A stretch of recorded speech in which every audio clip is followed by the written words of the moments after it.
Mobile radiation से खतरा है या नहीं?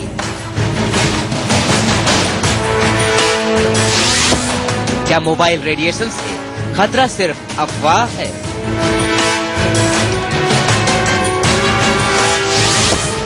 क्या सरकार कुछ छिपा रही है?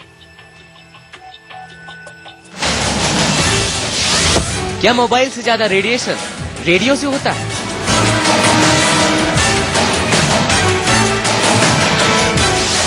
क्या मोबाइल से ज्यादा रेडिएशन टीवी से होता है?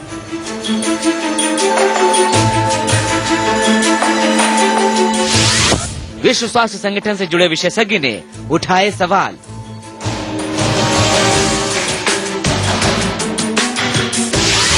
मोबाइल रेडिएशन पर शुरू हुई नई बहस।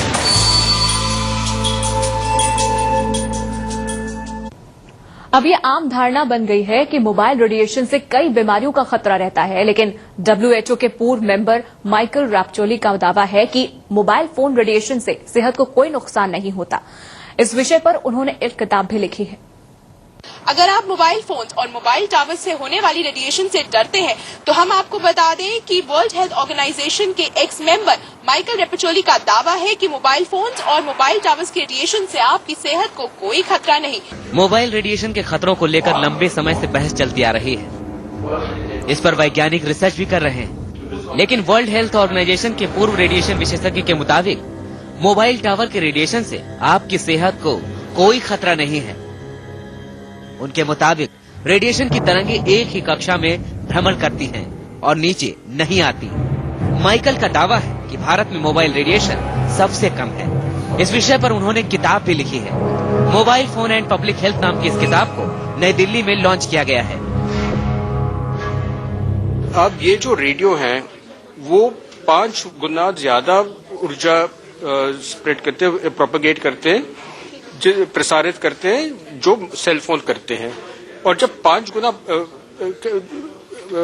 गुना ये ऊर्जा प्रसारित करते हैं और उसका कोई प्रभाव नहीं था स्वास्थ्य पर, तो हैंडसेट का कैसे हो सकता है? माइकल का मानना है कि दुनिया भर में रेडिएशन सीमा तय की गई है।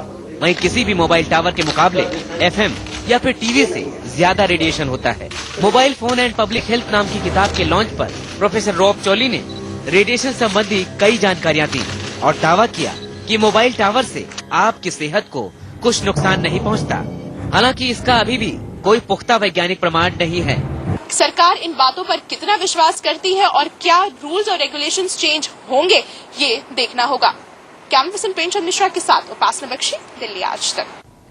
मोबाइल टावर से खतरे के कोई ठोस सबूत भले ही ना मिले हों, लेकिन इनसे नुकसान की बात काफी समय से की जाती रही है और तर्क ये दिए जाते हैं कि इन टावर के रेडिएशन तय मानकों से काफी ज्यादा हैं। हालांकि सेल्यूलर एसोसिएशन इनसे होने वाले नुकसान को नकारता रहा है। बेशक मोबाइल टावरों का ये जाल बेहतर मोबाइल कनेक्टिविटी के लिए है, लेकिन इनका कनेक्शन खतरों से भी जुड़ रहा है। बेतरतीब और बिना किसी प्लानिंग के धड़ाधड़ खड़े किए जा रहे मोबाइल टावर खतरनाक बन रहे हैं, क्योंकि ये टावर उगल रहे हैं इलेक्ट्रोमैग्नेटिक रेडिएशन।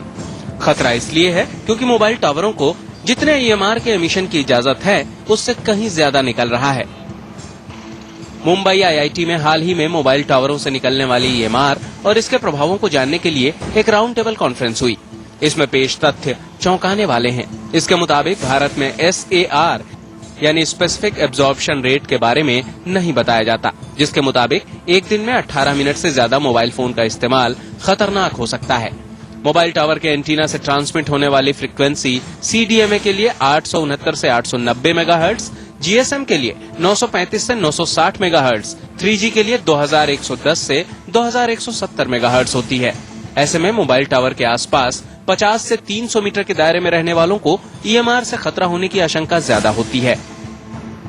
ये आंकड़े एक टावर पर एक ही एंटीना और एक ही ऑपरेटर के हिसाब से हैं, लेकिन हकीकत में एक ही मोबाइल टावर पर एक साथ अलग अलग ऑपरेटरों के कई एंटीना होते हैं, जिससे इलेक्ट्रोमैग्नेटिक रेडिएशन की मात्रा कहीं ज्यादा और खतरनाक स्तर पर पहुंच जाती है।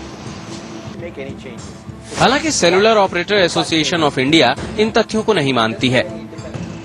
दलीलें कुछ भी हों, लेकिन जिस तादाद में मोबाइल टावरों की संख्या बढ़ रही है और EMR के स्तर पर सवाल उठ रहे हैं, इससे खतरे की आहट तो मिल ही रही है।